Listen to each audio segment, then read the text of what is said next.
ఆర్పి అనేవాడైతే మాట్లాడినాడు, జబర్దస్త్ వాడు కమిడియన్. రోజమ్మని ఎంత నీచంగా మాట్లాడినాడు. రోజమ్మ కొవ్వుతో చేసినారు ఈ లడ్లు, రోజమ్మ పంది అని మాట్లాడినాడు వాడు. గుడిమెట్లు కడుగుతారా? కడగాల్సింది గుడిమెట్లు కాదయ్యా పవన్ కళ్యాణ్, కడగాల్సింది గుడిమెట్లు కాదు.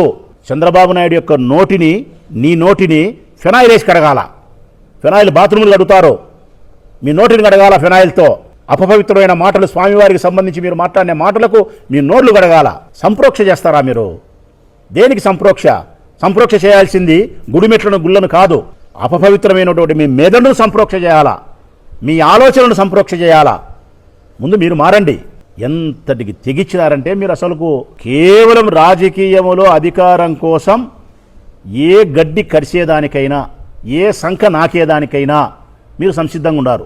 మీ టార్గెట్ ఒకటే, జగన్మోహన్ రెడ్డిని హిందువులకు దూరం చేయాలా. మీ టార్గెట్ ఒకటే, జీవిత పర్యంతరం నువ్వు నీ కొడుకు ముఖ్యమంత్రిగా పెత్తనం నిలబెట్టాలా. దీనికోసం ఏమైనా మాట్లాడతాం, ఏమైనా చేస్తాం. ప్రజలందరికీ విజ్ఞప్తి చేస్తూ ఉన్నాం. తిరుపతి లడ్డులో జంతువుల కొవ్వుతో లడ్డూ ప్రసాదం తయారు కాలేదని సిబిఐ వారు ఇచ్చిన రిపోర్టు ద్వారా మన మనసులన్నీ ప్రశాంతమైనాయి. మనందరం సంతోషపడతా ఉన్నాం.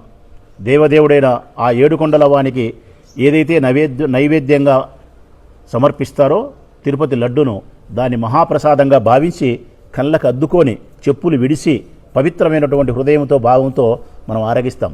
అది భోజనం కాదు, మహాప్రసాదం దేవదేవుంది. ఈరోజు ఆ బాధ మనకు పోయింది.